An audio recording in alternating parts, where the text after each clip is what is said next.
So, hello everyone, this is Sivakant. Let's start today's news analysis. तो basically आज news है 7 सितंबर की। सबसे पहला मुद्दा अपना GS3 का है, फिजिकल डेफिसिट। फिजिकल डेफिसिट में अपन न्यूज़ था द हिंदू के पेज नंबर 8 पे। तो stick to physical deficit as a norm of physical prudence. तो क्या है कि फिजिकल डेफिसिट बने रहना ऐसा एक नॉर्म बन गया सरकारों का। फिजिकल डेफिसिट कोई कम नहीं करना चाह रहा।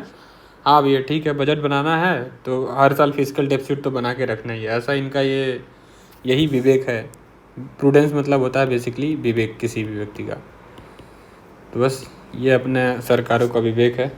तो बेसिकली ये आर्टिकल क्रिटिकली एग्जामाइन कर रहा था, क्रिटिसाइज कर रहा था गवर्नमेंट को। तो पर हमें इसमें क्रिटिसिज्म में नहीं पढ़ना, हमें तो बस अपने UPSC PSC से रिलेटेड जो फैक्ट हैं वो जानने हैं। तो सबसे पहला फैक्ट है फिजिकल डेफिसिट। फिजिकल डेफिसिट क्या होता है? सरकारी खजाना है तो सरकार के पास पैसे जो है रेवेन्यू में जो टोटल कलेक्ट होते हैं और कुछ पैसे सरकार खर्च करती है। तो अगर खर्च जो उसने रेवेन्यू में पैसे कलेक्ट किए और जो उसने खर्च किए, तो खर्च अगर ग्रेटर देन रेवेन्यू है तो फिर क्या हो जाएगा? डेफिसिट आ जाएगा। तो उसको यानी basically difference between total revenue and total expenditure, that is known as physical deficit. तो जितना ज़्यादा डेफिसिट होगा सरकार को उतना बैलेंस करने के लिए पैसा उधार लेना पड़ेगा। पैसा उधार लेगी सरकार तो सरकार टैक्स बढ़ाएगी, टैक्स बढ़ाएगी तो ओवरऑल जनता के ऊपर बर्डन आएगा, महंगाई बढ़ेगी। तो इसलिए फिजिकल डेफिसिट अच्छी बात नहीं है, ठीक है। प्राइमरी डेफिसिट क्या है? कुछ नहीं, डेटा ड्रेसिंग। अब लोग बोलेंगे ना कि आपके यहाँ 50 रुपये का फिजिकल डेफिसिट है, आप बहुत बेकार पॉलिसी बना के बैठे हो। तो ये बोलेंगे नहीं, प्राइमरी डेफिसिट देखो मेरा। ये तो जो तुम फिजिकल डेफिसिट कह रहे हो, तो ये तो जो मैंने अभी फिजिकल डेफिसिट जनरेट हुआ, जो भी रेवेन्यू हम खर्च कर रहे हैं, वो तो पिछले साल की जो दूसरी सरकार थी, जैसे कांग्रेस बीजेपी बोलेगी नहीं वो तो कांग्रेस ने जो है पहले लोन ले लिया था तो उसका इंटरेस्ट था वो पे कर रहे थे, इसलिए हमारा खर्चा बढ़ गया। तो जो अभी हमारा टोटल एक्सपेंडिचर है उसमें से ये जो हमने उस पिछली सरकार के लिए जो पे किया उसको हटाओ, वो जो बनेगा उतना हमारा एक्चुअल डेफिसिट है। तो ये डेटा ड्रेसिंग का एक गेम है जिसको प्राइमरी डेफिसिट बोलते हैं, ठीक है। उसके बाद आ जाता है रेवेन्यू डेफिसिट। तो रेवेन्यू क्या होता है? और तो बेसिकली देखो टोटल दो तरह के हमारा जो बैलेंस सिस्टम है वो दो तरह से बना हुआ है। जैसे मैं अगर यहाँ पे थोड़ा सा रफ पेज बता देता हूँ, तो यहाँ पर पास थोड़ी सी जगह है तो यहाँ समझा देता हूँ। तो क्या होता है कि जो भी हम रेवेन्यू रिसीव करते हैं, तो यहाँ पे गवर्नमेंट बैठी है। अब गवर्नमेंट के दो पार्ट हो गए, ये हो गया रेवेन्यू पार्ट और ये हो गया कैपिटल पार्ट। तो अगर कोई भी पैसे का लेन देन या कुछ भी चीज़ें ऐसी हम करते हैं जो कि सालों साल बनी रहेगी, कैपिटल मतलब मोर देन 1 ईयर अगर एक्सपेंडिचर होता है। जैसे मान लो सरकार ने जैसे क्रेन खरीद लिया, रेल का कोच खरीद लिया, एक फैक्ट्री इस्टेब्लिश कर दी, तो ये क्या है? सालों साल बना रहेगा। एक बार इस्टेब्लिश हो गई तो 1 साल से ज़्यादा तो बना ही रहेगा, 10 साल 20 साल 50 साल ऐसे बना रहेगा। तो इसको हम बोलते हैं कैपिटल। इसको हमने ये लगाया है ताकि इससे हमें कुछ मिले, आगे इससे हमें कुछ गेन होगा, तो इसको बोलते हैं कैपिटल। तो अगर सरकार खरीद रही है कोई भी चीज़ तो ये क्या कर रही है? बेसिकली कैपिटल एक्सपेंडिचर है। अगर सरकार बेच रही है, मान लो अपने इसके रेलवे के पुराने रेलवे के इंजन पड़े हुए हैं, उसने उसको बेच दिया। किसको बेच दिया? मान लो बांग्लादेश को बेच दिया। तो बांग्लादेश को बेचा है तो क्या किया उसने? कैपिटल बेचा है, ऐसी चीज़ें बेचा है जो बांग्लादेश सालों साल यूज करेगा, तो हम बोलेंगे कैपिटल एक्सपेंडिचर है। तो यहाँ पे एक्सपेंडिचर हो गया अगर इसको सेल करता है तो, और अगर बाय करता है तो ये हो गया आपका सॉरी सेल किया ना, तो एक्सपेंडिचर नहीं है, कैपिटल गेन है ये। और अगर बाई करता है तो एक्सपेंडिचर है, कैपिटल। रेवेन्यू में क्या है? अब सरकार को डेली कुछ ना कुछ खर्च करना पड़ता है। तो मान लो किसी को सैलरी में पैसा दे रहे हैं अपने अधिकारियों को, तो ऐसा थोड़ी है सैलरी देने से, एक बार सैलरी दे दिए तो वो सैलरी से अधिकारी खरीद लिए कुछ ऐसा लाखों साल तक रहेगा या फिर अगले 10 साल तक काम करेगा, 20 साल तक। ये हर महीने सैलरी आपको देना पड़ेगा, हर महीने घर में जो है मान लो आपकी सरकारी दफ्तर में लोगों को जैसे टी सर्व करना है तो उसका एक्सपेंडिचर हो गया। जैसे मान लो पेपर है, पेपर पे रोज़ प्रिंट होता है तो पेपर का एक्सपेंडिचर हो गया। तो ये सब कुछ, ये जो भी एक्सपेंडिचर है इसको हम बोलते हैं रेवेन्यू एक्सपेंडिचर। ये बेसिकली पैसे खर्च हो रहे हैं, इससे कोई कैपिटल नहीं बन रहा है। ठीक है, अगर सरकार एक्सपेंडिचर के अलावा अब ये क्या कर रही है कि इसको कुछ गेन भी हो रहा है, जैसे रेवेन्यू रिसिप्ट बोलते हैं इसको, गेन को अच्छा नाम है रिसिप्ट करना, रिसीव करना। जैसे सरकार मान लो टैक्स में पैसे रिसीव कर रही है, आपके ऊपर टैक्स लगाया, टैक्स में क्या क्या, डायरेक्ट टैक्स है, इनडायरेक्ट टैक्स है, स्टम्प ड्यूटी लगाया है। तो इस तरह का अगर कोई भी चीज़ लगा करके आपसे पैसे ले रही है तो उसको हम बोलते हैं सरकार को रेवेन्यू मिला है। तो ये होता है अपना रेवेन्यू और ये होता है एक्सपेंडिचर। तो ये रेवेन्यू का एक्सपेंडिचर है, ये रेवेन्यू का रिसिप्ट है, ये कैपिटल का एक्सपेंडिचर है और ये कैपिटल का रिसिप्ट है। ठीक है, आई होप ये समझ में आ गया होगा। अब मूव करते हैं अपने एक्चुअल मुद्दे पे। तो रेवेन्यू डेफिसिट क्या होता है? तो सरकार क्या है कि कुछ रेवेन्यू खर्च कर दी है, जैसे आपको बताया कि पेपर में पेपर खरीदना है, सैलरी देना है, और कुछ रिसीव करती है जैसे कि टैक्स वगैरह हो गया, स्टम्प ड्यूटी बेच करके। तो अगर एक्सपेंडिचर ज़्यादा है रिसिप्ट से तो जो क्रिएट होगा उसको हम बोलते हैं रेवेन्यू डेफिसिट। ठीक है, तो ये 3 मुद्दे अपने एग्ज़ाम से रिलेटेड थे। अब आते हैं FRBM, एक एक्ट होता है physical responsibility and budget management act, 2003 में आया था सबसे पहले।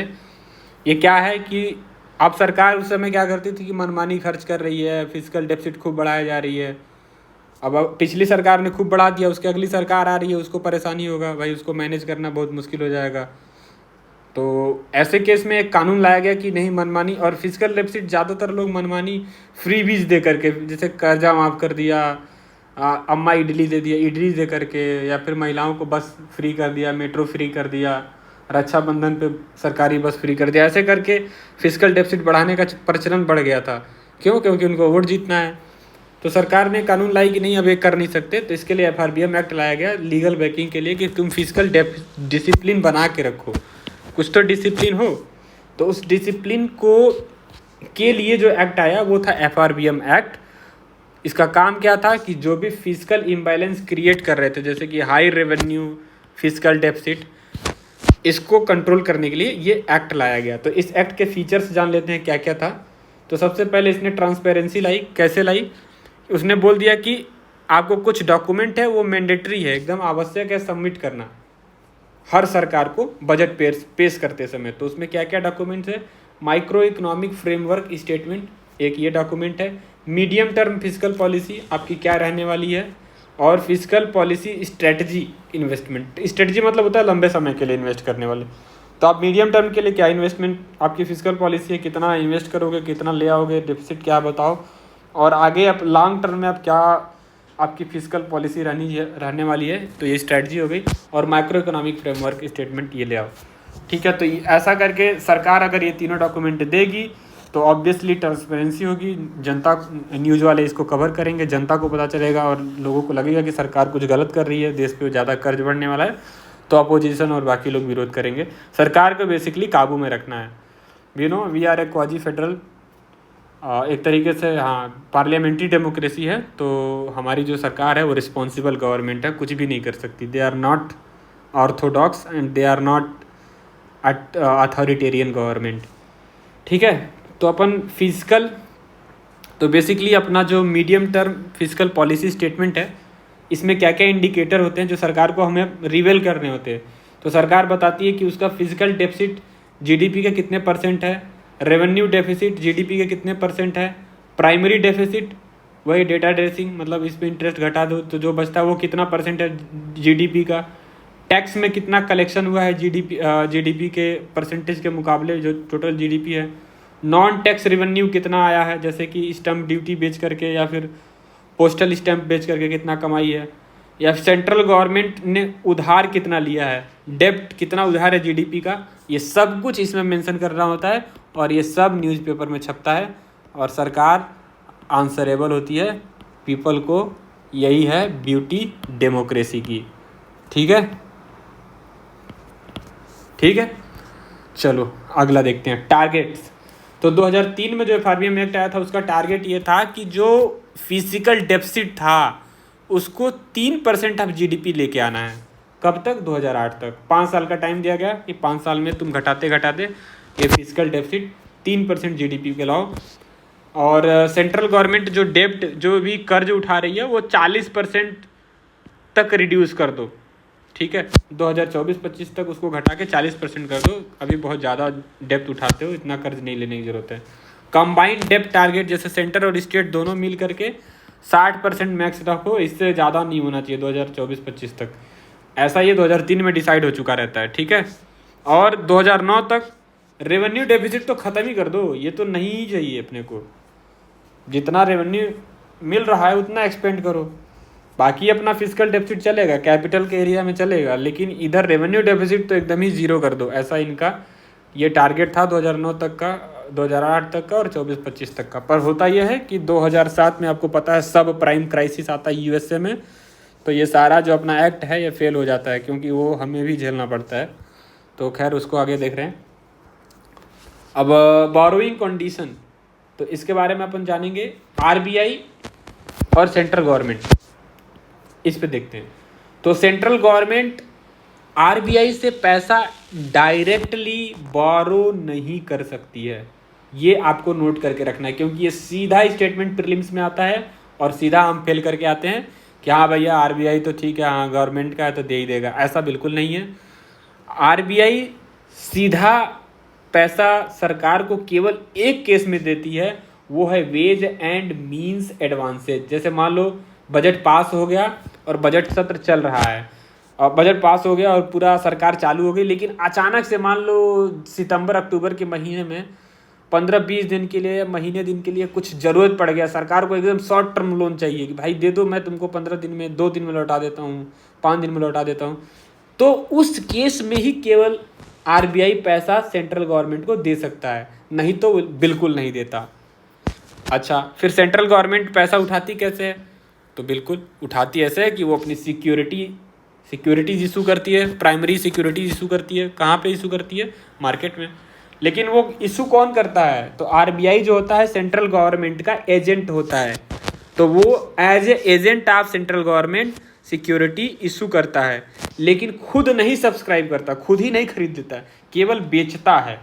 और मान लो अगर उसकी सिक्योरिटी पूरी नहीं बिकी, तब जा करके नए नोट छाप करके जो बची हुई सिक्योरिटीज़ हैं वो खरीद लेता है RBI। ठीक है, तो अपन ये समझ गए कि बारोइंग कैसे करता है RBI, और सेंट्रल गवर्नमेंट के बीच में आपस में बारो कैसे होता है, और सेंट्रल गवर्नमेंट कैसे बारो करती है बाहर के मार्केट से। तो ये मैंने एक्स्ट्रा पॉइंट एक बता दिया है, ये याद रखना, ये बिल्कुल एग्ज़ाम में डायरेक्ट पूछता है और ये आता ही आता है, जनरली मैंने ज़्यादातर एग्ज़ामों में देखा है आते हुए। अब FRBM एक्ट अमेंडमेंट एक्ट 2018 आ गया। ये तो 2003 का कानून था, इसको अमेंड कर दिया गया, बढ़ा दिया गया। क्या अमेंड किया गया? नए नए टारगेट सेट किए गए। तो इसके NK Singh committee, NK Singh basically जो फाइनेंस कमीशन 15 था उसके चेयरमैन भी हैं NK सिंह, अब तो चले गए, दूसरे कोई आ गए हैं।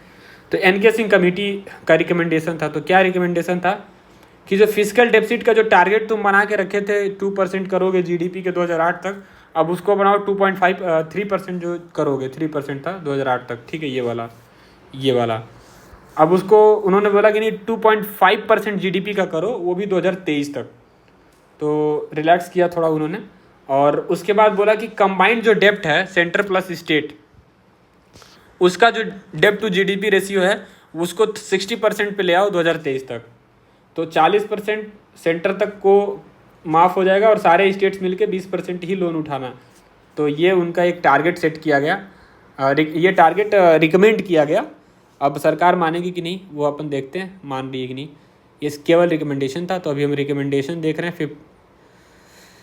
तो एक और रिकमेंडेशन ये था कि रेवेन्यू जो डेफिसिट है, हमने उस समय 2003 में क्या बोला कि 2009 तक क्या कर देना है, एलिमिनेट ही कर देना है। ये बोले कि नहीं, एलिमिनेट मत करो, हर साल थोड़ा थोड़ा कम करते रहो, जैसे 0.25% से हर साल कम करते रहो, और एकदम 2023 तक जाते जाते रेवेन्यू डेफिसिट 0.8% पे पहुंच जानी चाहिए। ठीक है, अब इसमें छूट भी दी गई कि मान लो ये एकदम स्ट्रिक्ट टारगेट है, 2003 में सेट किए गए थे, लेकिन 2009 में सब प्राइम क्राइसिस आ गया था तो सब कुछ ख़त्म हो गया था। तो अब मान लो अब टारगेट हम 2023 तक का सेट कर रहे हैं, कहीं बीच में कुछ हो गया, क्राइसिस आ गया तो क्या करेंगे?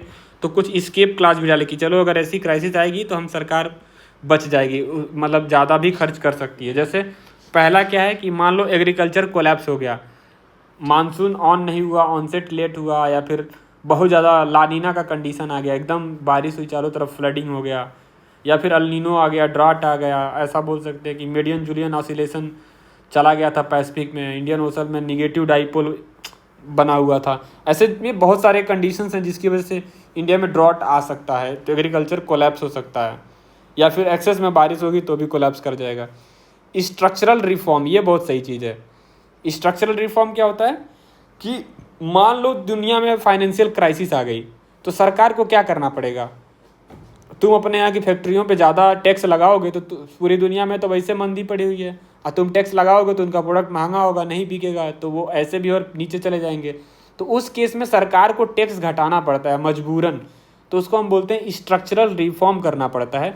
अगर ऐसा सिचुएशन आता है उसमें भी सरकार को छूट दी जाएगी कि हाँ तुम अपना फिजिकल डेफिसिट बढ़ा सकते हो। मान लो नेशनल सिक्योरिटी पे खतरा आ गया, लड़ाई हो गया, मान लो इंसर्जेंसी चल गया, जैसे मणिपुर में इंटरनल इंसर्जेंसी है, या फिर नक्सलिज्म है, जम्मू कश्मीर में वार है, या फिर पाकिस्तान से वार हो गया, तो ऐसे केस में भी छूट दिया गया है सरकार को।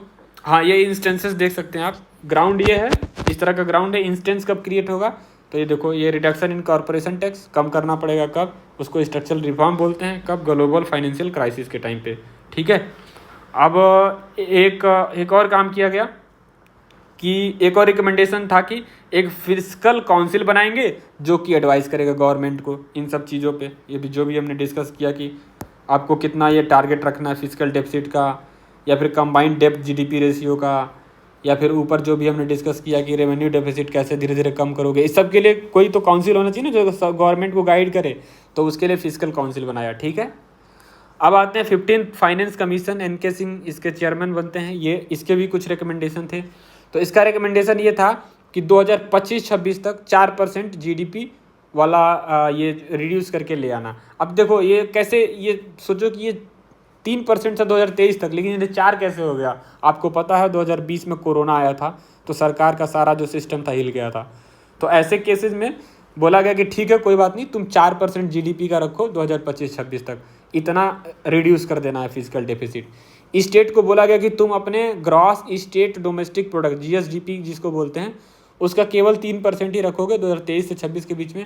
कोशिश करो कि इतने के आसपास हो, इससे ज़्यादा ना हो। डेब्ट टू जीडीपी रेशियो, इसको भी रेगुलेट करने की बात कही गई।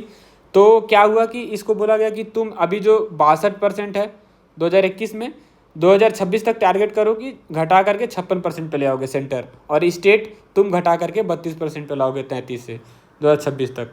ठीक है, ये दोनों का रिकमेंडेशन था।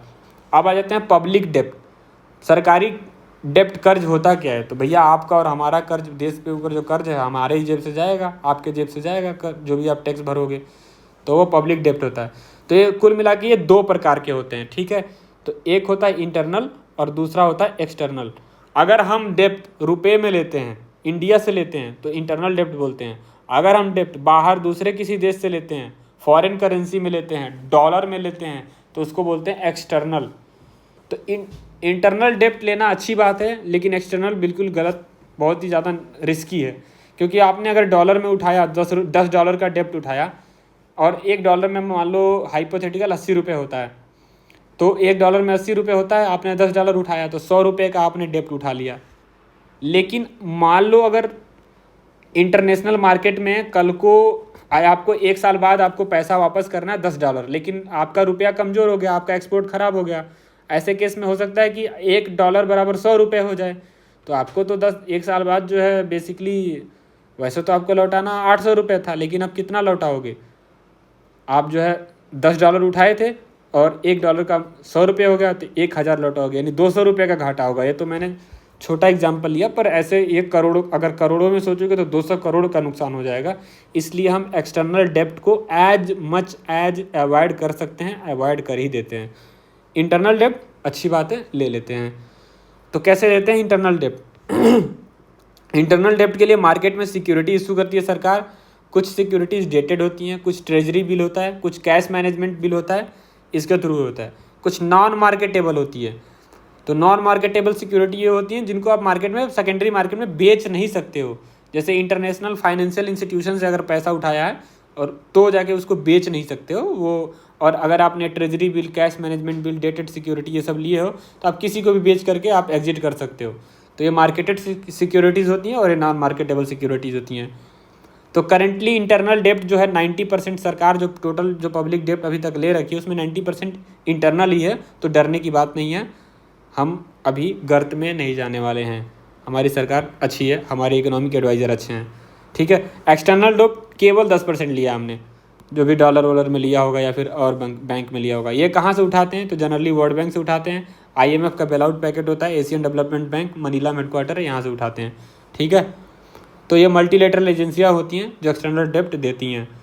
तो थोड़ा सा आपको मैं एक्स्ट्रा चीज़ समझा देता हूँ कि गवर्नमेंट सिक्योरिटीज़ क्या होती है। जैसे हम इंटरनल मार्केट से जो सिक्योरिटीज़ उठा रहे हैं, जैसे डेटेड, ट्रेजरी और कैश मैनेजमेंट बिल, तो ये क्या होती हैं इसके लिए मैं एक छोटा सा यहाँ पे समझा देता हूँ, ध्यान देना।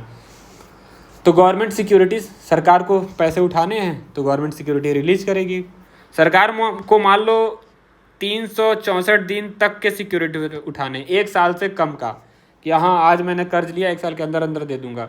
तो वो क्या करेगा कि एक आपको कूपन देगा, मान लो उस पर लिखा है 100 रुपये, तो ये आपको 80 रुपये में बेच देगा। हाइपोथेटिकल 80 रुपये में बेचेगा, डिस्काउंटेड रेट पे आपको बेचेगा और आपको 364 दिन बाद ये 100 रुपये में खरीद लेगा, तो आपको 20 रुपये का फ़ायदा हुआ।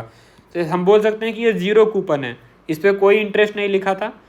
कूपन मतलब इंटरेस्ट होता है, तो जीरो कूपन बॉन्ड होता है एक तरीके का treasury bill. Cash management bill बिल्कुल ट्रेजरी बिल जैसा ही होता है, बस थोड़ा सा अंतर होता है कि ये बस 91 दिन का होता है। इसमें भी ऐसा ही है कि 100 रुपये मान लो उस पर लिखा रहेगा, उस आपका ये जो ऐसा मान लो बना हुआ है ये कार्ड, इस पर 100 रुपये लिखा है, सरकार इसको डिस्काउंट रेट 80 रुपये में आपको बेच देगी, 91 दिन के अंदर अंदर आपसे खरीद लेगी और वो 100 रुपये में खरीदेगी, तो यहाँ भी आपको 20 रुपये का फ़ायदा हो जाएगा। तो ऐसे मान लो आपने 2-4 हज़ार सिक्योरिटीज़ खरीद ली तो आपको 20 गुणे 2-4 हज़ार जितना बनेगा उतना फ़ायदा होगा। ये सारे शॉर्ट टर्म लोन होते हैं, ठीक है, थोड़े दिनों के लिए होते हैं। सरकार को मान लो बहुत लंबे टाइम के लिए लोन चाहिए, जैसे 40 साल, 5 साल से लेकर 40 साल तक का। इसके लिए गवर्नमेंट जो है बॉन्ड इशू करती है। और बॉन्ड में क्या होता है कि सरकार 40 साल, जितने भी साल का बॉन्ड होता है उतने साल बाद इंटरेस्ट प्लस जो आपका प्रिंसिपल है वापस करती है। लेकिन जो डेटेड सिक्योरिटीज़ होती हैं थोड़ी सी अलग होती हैं, या तो इनका इंटरेस्ट फिक्स्ड भी हो सकता है, फ्लोटिंग भी हो सकता है। फिक्स्ड और फ्लोटिंग क्या होता है वो अभी मैं नहीं समझाऊंगा, क्योंकि उसको समझाने में लग जाएगा टाइम। अगर आप कमेंट सेक्शन में लिखेंगे तो उसका भी एक वीडियो में बना दूंगा। अभी हम समझ लेते हैं कि ये दोनों तरह के इंटरेस्ट हो सकता है। अब क्या होता है कि ये इंटरेस्ट हाफ ईयरली, साल में, आधे साल में आपको इंटरेस्ट पे करती रहती है। प्रिंसिपल कब पे करेगी? जब आपका मान लो आपने 5 साल के लिए गवर्नमेंट ने सिक्योरिटी इशू करी डेटेड, तो जब 5 साल बीतेगा तो आपको फुल अमाउंट मेच्योरिटी पे देगी, लेकिन उसके पहले आपको इंटरेस्ट देती रहेगी, हर 6-6 महीने में इंटरेस्ट देती रहेगी, जो भी इंटरेस्ट बनेगा आपको दे देगी। तो इसको डेटेड सिक्योरिटीज़ बोलते हैं। स्टेट डेवलपमेंट लोन ये स्टेट गवर्नमेंट उठाती हैं, और स्टेट गवर्नमेंट वही बिल्कुल ये भी जो है जितने, ये भी लॉन्ग टर्म लोन होता है, और ये भी जब चुकाती हैं तो लोन प्लस इंटरेस्ट एक साथ मिला करके आपको दे देती हैं। तो ये हो गया कुछ गवर्नमेंट सिक्योरिटीज़ की बातें। आई होप आपको समझ में आ गया होगा, ठीक है। बढ़ते हैं अगले टॉपिक, मतलब इसी का अगला पार्ट है ट्रेंड्स ऑफ पब्लिक डेप्ट। तो क्या ट्रेंड चल रहा है पब्लिक डेप्ट का? तो ये देखते हैं कि 80% GDP का 2005 में था। जितना भी ग्रॉस डोमेस्टिक प्रोडक्ट है उस 80% तो सिर्फ सरकार ने कर्ज ले रखा था। कोविड के टाइम पे ऑब्वियसली खर्चा, हर किसी को ये फ्री में राशन बांटना था, रिहेबिलिटेशन सेंटर बनाना था, कोविड का वैक्सीन बांटना था, और वो भी फ्री में लगवाना था। रेमडेसिविर और कोवैक्सीन और क्या एस्ट्राजेनिका का, ये बहुत सारे वैक्सीन ये जो थे। तो इस कोविशील्ड, तो इसमें क्या था कि बहुत हैवी बारोइंग करी सरकार जो है, तो इसलिए अपना जो डेप्ट टू GDP रेशियो था ना 90% पहुंच गया था। पर अच्छी बात यह है कि 2021-22 में जैसे ही कोरोना धीरे धीरे कम हुआ 85% पे आ गया, 2022-23 में 80% पे आ गया, 2005 के बराबर, और 2023 में ये 60% था, ठीक है, यूनियन गवर्नमेंट का। और स्टेट का ये सारे स्टेट्स का कंबाइंड जो है 20% था, ठीक है। धीरे धीरे कम करेंगे, इकोनॉमी तो अपनी बढ़ ही रही है। अपने लिए ये डेटा आप कुछ याद कर सकते हो। वैसे ये डेटा प्रीलिम्स में नहीं पूछेगा ज़्यादातर चांस है, पर ये डेटा अगर आप मेंस की ये आंसर कॉपी लिख रहे हो, चाहे यूपी पीसीएस हो और चाहे यूपीएससी हो, चाहे कोई भी स्टेट पीसीएस हो, तो ये डेटा वहाँ कोट कर सकते हो। एटलीस्ट कोविड वाला तो आपको याद रहना चाहिए, 90% गया था, और ये आप कोट कर सकते हो और धीरे धीरे रिड्यूस हो रहा है, ये आप बता सकते हो। ट्रेंड्स, पब्लिक डेप्थ का अगर ट्रेंड्स में आपको लिखना हो तो उसके लिए इम्पोर्टेंट था। बाकी तो उसके लिए और ज़्यादा कुछ काम का नहीं, तो डेटा नहीं रटना अपने को। क्वाड के बारे में समझ लेते हैं। अगला मुद्दा GS2 का ही था, इंटरनेशनल रिलेशन। तो ग्लोबल ग्रुपिंग्स जिसमें इंडिया इन्वॉल्व है। वैसे तो 2 क्वाड हैं, एक तो इंडिया US ऑस्ट्रेलिया जापान का, एक I2UT है, इंडिया इजराइल यूनाइटेड अरब अमीरात UAE एंड USA। तो मिडिल ईस्ट का है I2U2, और ये जो इंडिया USA ऑस्ट्रेलिया और जापान, ये इंडो पैसिफिक रीजन का है। तो अपन समझते हैं। एक्चुअली न्यूज़ ये है, पेज नंबर 10 पे था, कि जो क्वाड लीडर्स हैं उन्होंने मीटिंग शेड्यूल किया है US में। कब करें हैं? 21 सितंबर को। तो आज है 8 सितंबर, 21 सितंबर को ये मीटिंग शेड्यूल कर दिया। तो इसलिए थोड़ा ये न्यूज़ में था, तो अपन न्यूज़ में इतना ही था, पर अपने को तो डिटेल जानना है क्वाड क्या होता है, क्योंकि एग्जाम में तो ये न्यूज़ नहीं आएगा, क्वाड आएगा। तो क्वाड्रिलेटरल सिक्योरिटी डायलॉग्स ये क्या है? तो एक तरह का इनफॉर्मल स्ट्रैटेजिक फोरम है। इंडिया फॉर्मल किसी भी फोरम में जोड़ने से डरता है, खास करके सिक्योरिटी से। नॉन अलाइनमेंट्स की पॉलिसी अपना के रखता है। उसका रीज़न आप भी, अगर आप ज़रा सा भी इंटरनेशनल रिलेशन में रुचि रखते होंगे तो आपको बिल्कुल पता होगा कि इंडिया का रसिया के साथ, USSR के साथ बहुत गहरे टाइज थे।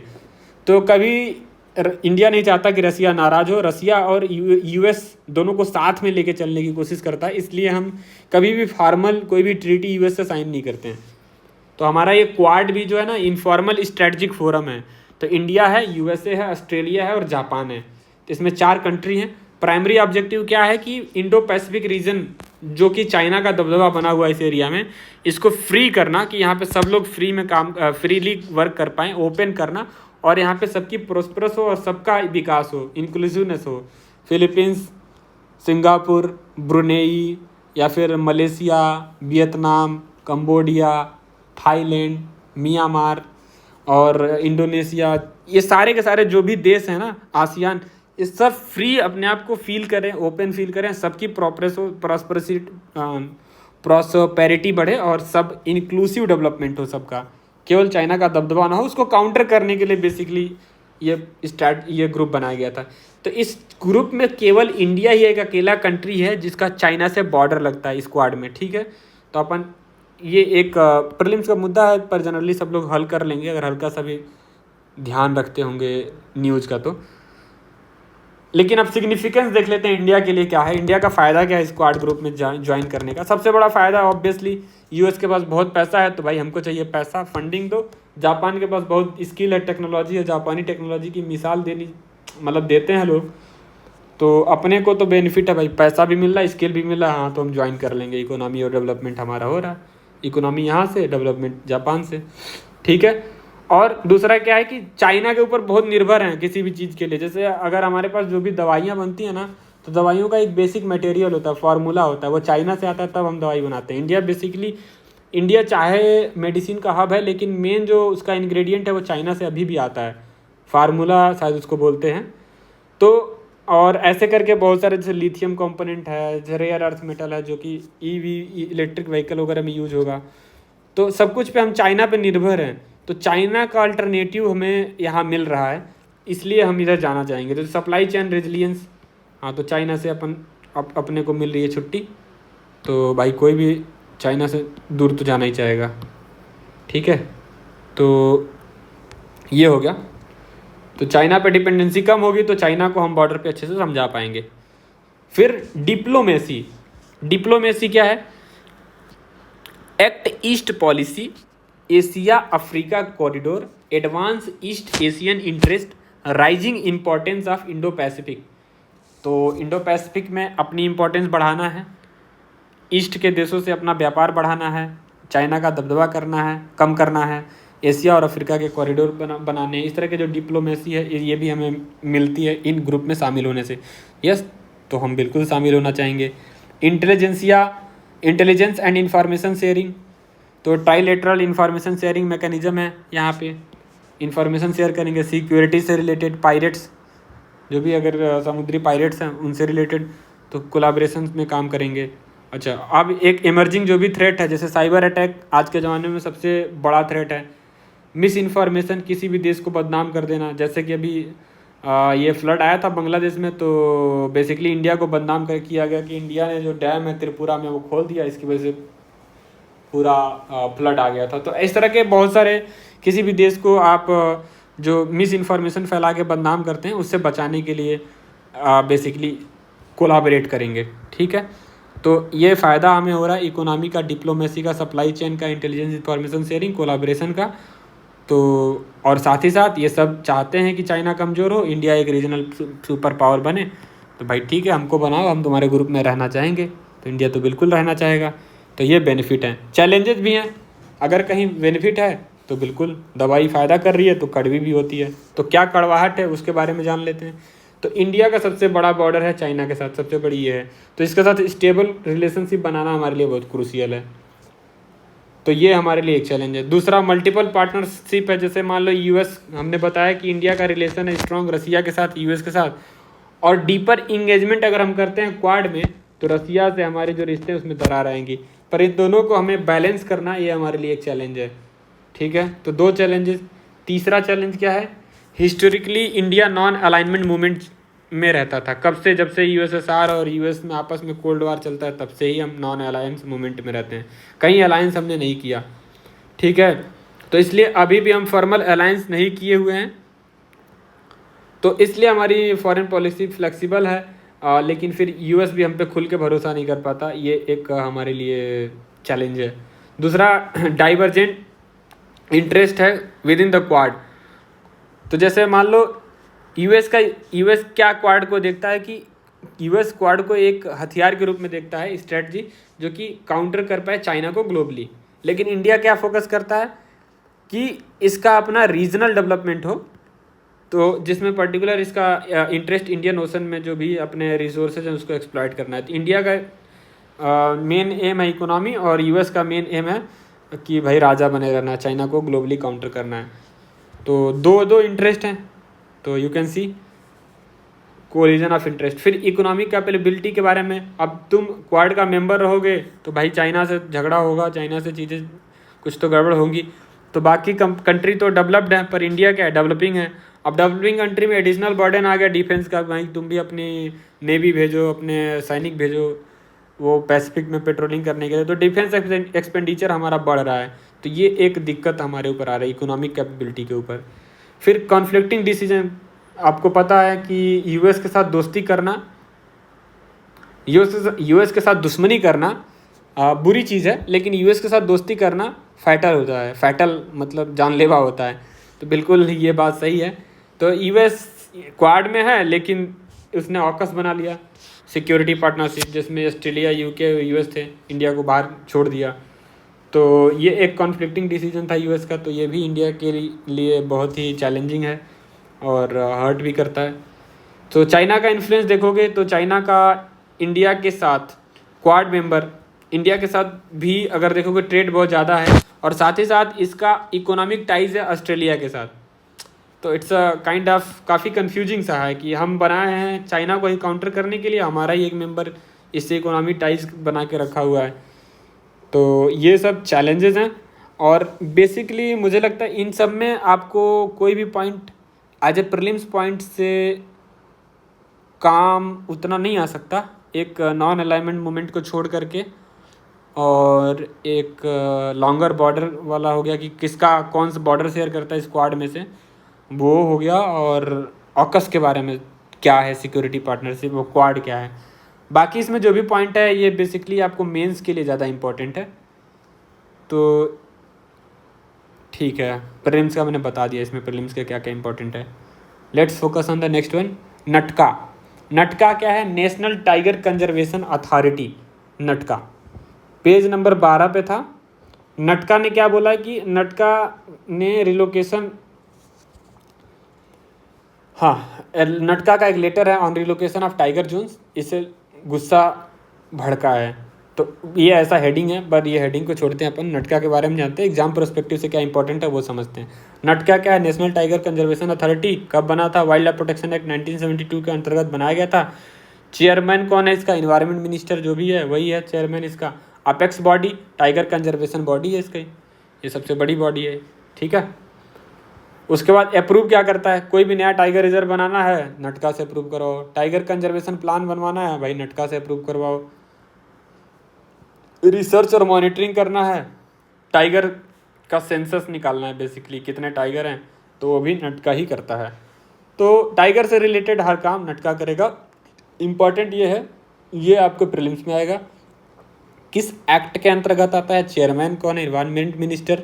और एपेक्स बॉडी क्या है? Tiger conservation. अच्छा, एक इसमें नीचे एक और क्वेश्चन दिखाता हूँ, वो भी प्रीलिम्स के पर्सपेक्टिव से इंपॉर्टेंट है। जैसे ये देखो, कितने टाइगर रिजर्व हैं इंडिया में? तो 2024 तक 53 है, ये भी प्रीलिम्स पर्सपेक्टिव है। और सबसे बड़ा टाइगर रिजर्व कौन है? Nagarjuna Sagar Srisailam tiger reserve. कहाँ पे है भाई? तो ये आंध्र प्रदेश और तेलंगाना का बॉर्डर एरिया है, वहाँ पे है। तो ये आप याद रखना। कोर जोन सबसे बड़ा किसका है? तो वो भी इसी का है, नागार्जुन श्रीशैलम टाइगर रिजर्व का, ठीक है। कोर जोन क्या होता है? कोर जोन इस एक्ट में ऐसा लिखा हुआ है कि ऐसा जोन होता है जहाँ पे ट्राइबल्स भी नहीं रह सकते। Hunting, collecting, forest produce ban है कंप्लीटली, कोई भी ह्यूमन एक्टिविटी नहीं होगी कोर जोन में। और सबसे बड़ा कोर जोन किसका है? तो ये नागार्जुन सागर श्रीशैलम टाइगर रिजर्व का है। बफर जोन क्या होता है? तो कोर जोन के, ये कोर जोन है तो इसके बाहर वाला एरिया बफर जोन होता है। तो ये कॉन्सेंट्रिक सर्कल होता है आउटसाइड द कोर जोन। इसमें रिस्ट्रिक्शंस होते हैं, पर कुछ एज भी दी जाती है। रेगुलेटेड रिस्ट्रिक्शंस होते हैं, हाईली रिस्ट्रिक्शंस नहीं होते जैसे कोर में होता है। तो सबसे बड़ा बफर जोन किसका है? तो मानस टाइगर रिजर्व का है। अब बताओ आप लोग, मानस टाइगर रिजर्व कहाँ है? वीडियो पॉज करके सोचना, पर मैं लिख देता हूँ। मानस टाइगर रिजर्व असम में है, ठीक है। हाईएस्ट नंबर ऑफ टाइगर किस टाइगर रिजर्व में है? तो वो है जिम कॉर्बेट, उत्तराखंड में। लेकिन किस स्टेट में टाइगर की पॉपुलेशन सबसे ज़्यादा है? तो मध्य प्रदेश में, क्योंकि मध्य प्रदेश में से बहुत सारे टाइगर रिजर्व हैं। और सबसे ज़्यादा टाइगर रिजर्व कहाँ है? तो वो भी एमपी में। लेकिन एक ही टाइगर रिजर्व में सबसे ज़्यादा टाइगर किस टाइगर रिजर्व में है? तो वो जिम कॉर्बेट उत्तराखंड में, यहीं हरिद्वार के पास में है, आप देख सकते हैं वहाँ पे जाके, ठीक है। वैसे टाइगर मिलता नहीं है, पर वहीं है, हमें तो नहीं मिला, ठीक है।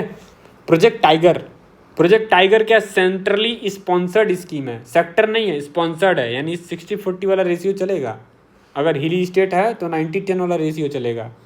तो ministry of environment, forest and climate change, उसके अंतर्गत आता है। टाइगर एक इंडेंजर्ड स्पीसीज है, शेड्यूल 1 में रखा गया है वाइल्ड लाइफ प्रोटेक्शन एक्ट के अंतर्गत, ठीक है। इंडिया दुनिया के 80% टाइगर का घर है, ये हमको, ये प्रीलिम्स का मुद्दा है। Ministry of environment, forest, climate change याद रख लेना।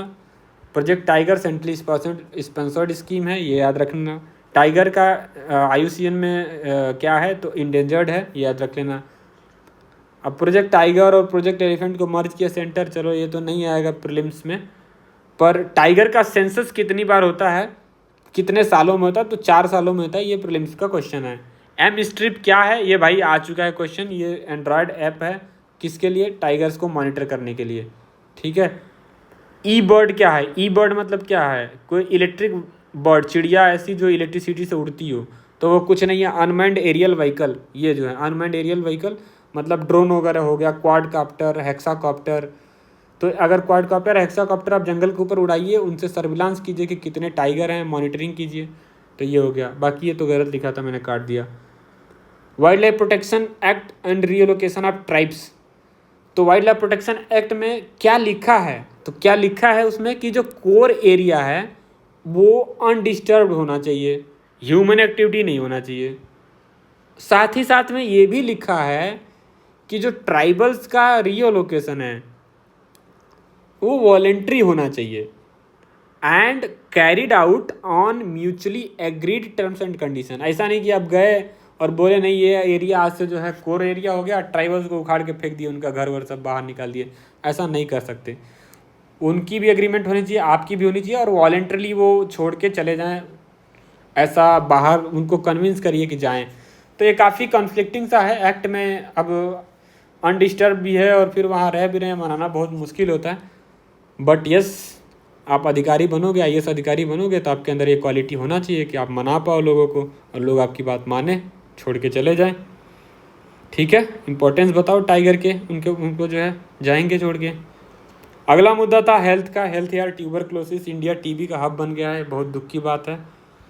और दिक्कत सबसे बड़ी बात है कि टीबी का हब तो बना है, पर ऐसी टीबी है जो मल्टी ड्रग रेजिस्टेंट टीबी है। मतलब बहुत सारे ड्रग इस पर काम ही नहीं कर रहे हैं। इसके वायरस एकदम उस जो है वायरस से नहीं होता है, बैक्टीरिया से होता है। माइकोबैक्टीरियम ट्यूबरकुलोसिस नाम का बैक्टीरिया है जो यहाँ पे लिखा है, इसकी वजह से टीबी होता है।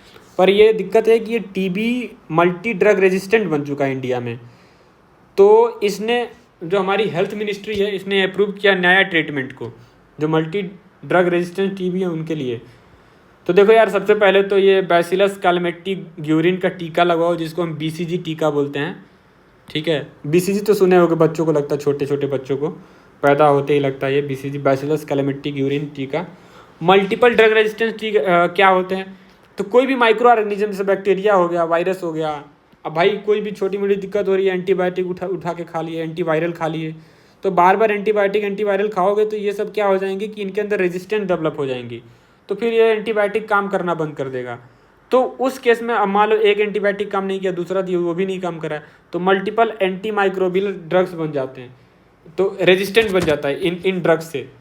तो ये इन्फेक्शन अब हो गया तो वो ठीक ही नहीं होगा, ट्रीट करो कितना हो, दवाई करो, ठीक ही नहीं होगा, बढ़ता चला जाएगा। तो ये दिक्कत है यार। और इंडिया में लोग ना धड़ल्ले से कोई भी एंटीबायोटिक ले लेते हैं, नहीं लेना चाहिए, अवॉइड करना चाहिए। ठीक है, चलो अब जान लेते हैं। इंडिया अकेले पूरी दुनिया के 25% टीबी के मरीज इंडिया में ही मिलते हैं। ये 2022 का डेटा है और ये बहुत दुख की बात है। और ये भारत में अगर टॉप 10 काज ऑफ डेथ है, एक्सीडेंट वगैरह, तो उसमें है ही, उसमें से एक टीबी भी है। तो ये भी बहुत दुख की बात है। ठीक है, लगभग 75,000 लोग अभी ऐसे पीड़ित हैं जिनको मल्टी ड्रग रेजिस्टेंट टीबी हो चुका है 2022 की रिपोर्ट के हिसाब से। और SDG का जो गोल नंबर 3 है वो टीबी को एंड करने की बात करता है 2030 तक। तो लेकिन इंडिया ऑलरेडी एक प्रोग्राम बनाया था 2017 से 25 के बीच में, ये 3 और 5 8 साल का था, कि नेशनल टीबी एलिमिनेशन प्रोग्राम। तो 2025 तक हमारा लक्ष्य है कि हम इंडिया से टीबी एलिमिनेट कर देंगे। तो इसके लिए हमने क्या क्या करना है?